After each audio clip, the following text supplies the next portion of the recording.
Hello! Today I'm going to talk about my move from New Zealand to Australia. And why am I sharing this today? Well, I actually applied for citizenship, say like July this year. Application has been approved. It got approved in August, and so now I'm just waiting for a ceremony. And yes, I'm aware I've incorporated myself into further corporate contracts. However, sometimes the benefits of doing so can outweigh potential future challenges. And I had disregarded applying for citizenship for many years. I mean, for one, I could live in Australia for however long until they change the laws, the human created laws. And as long as I don't get myself in any trouble with the law, you can stay here.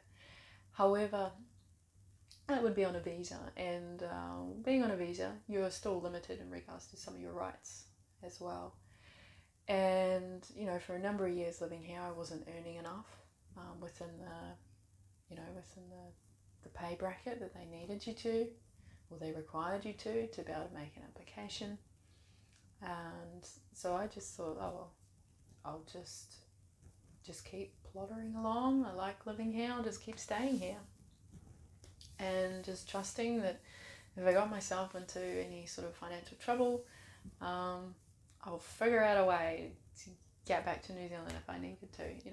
It's very fortunate that I can stay here on a visa. However, this year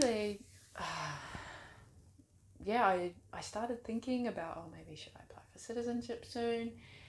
And then next thing I know, less than a month later, that I'm seeing articles where they're writing about how they're going to make changes, and they're going to be changes that's going to make it even easier.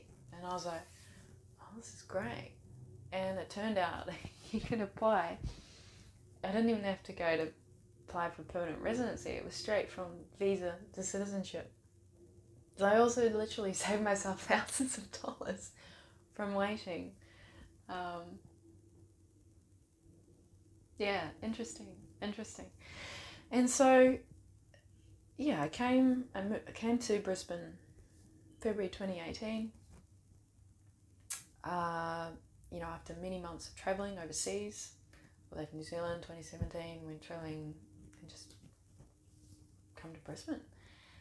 I love good weather and I love tropical fruit, but I really feel like, and I'm seeing that now, that there was this unconscious pull to come to Brisbane because it made no logical sense, absolutely whatsoever.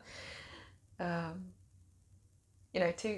decide to move to a place that one had never even been to before. I could never even come to Brisbane.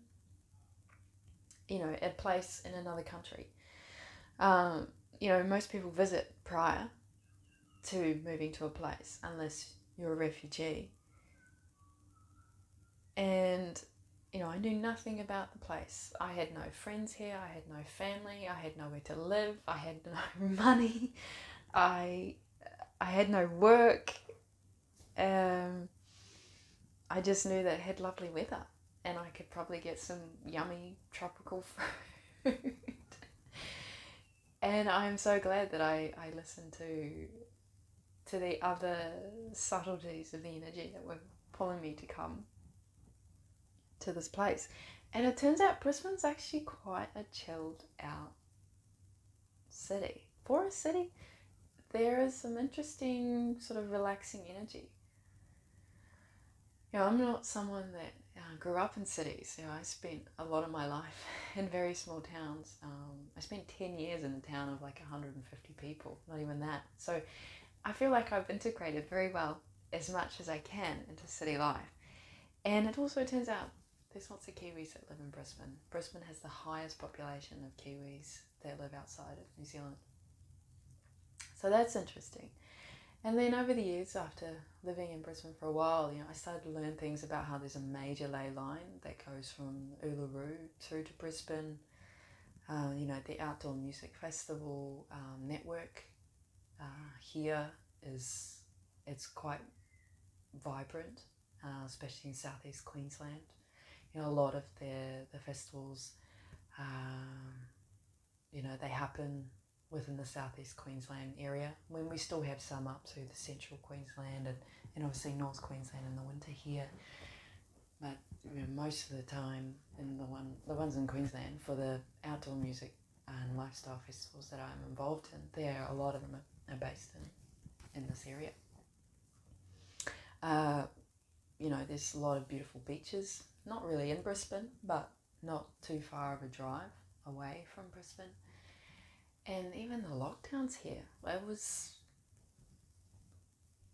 compared to somewhere like Melbourne, it was like nothing, which is great. I just loved it. I mean, of course, I could have had it even easier if I'd moved to a much smaller location in regards to population numbers, and if I lived much further north, of course. But yeah, it was pretty relaxed. There was only a few times where they were like, "Oh, you shouldn't really be leaving your home." It was still quite a lovely place to live even during those times in comparison to other places in Australia and other places in the world. And I have made some friends in Brisbane, but to be honest, most of the ones that I've made in Brisbane, they no longer live here. A lot of them have moved to more rural places, and to be honest, most of my friends that I've made in Australia don't live in Brisbane, but they all live within 2.5 sort of hours drive north or south of the city. To sort of anywhere from the northern rivers of New South Wales all the way up to maybe like the Noosa hinterland. So all along the coast there, I'd say a good 90+% of the friends that I have, they all they live in that area or they're based in that area for at least part of the year.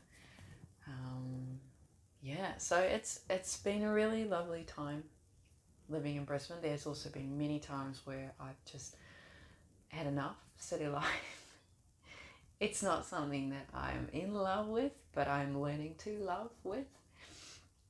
And there's waves of emotions that come up, and pulls and pushes to leaving the place. And,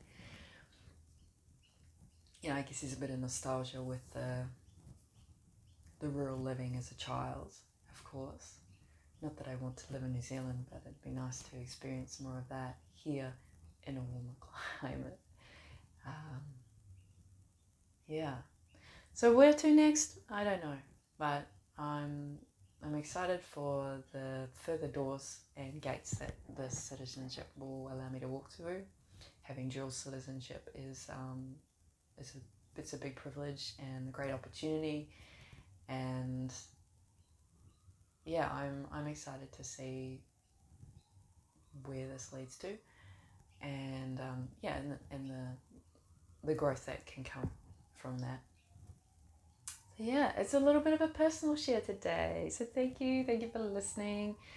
If you are Kiwi, you're on the 444 special visa and you're looking to apply for the citizenship, and you want to know a little bit about how do I do it and what's sort of involved, you're more than welcome to reach out to me, and I can point you in some directions of what you have to do.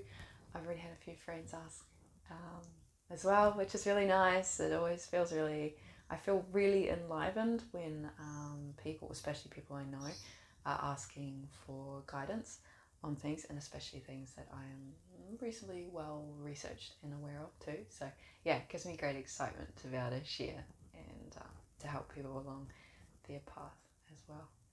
So yes, that'll be all for now, and I will see you in the next blog.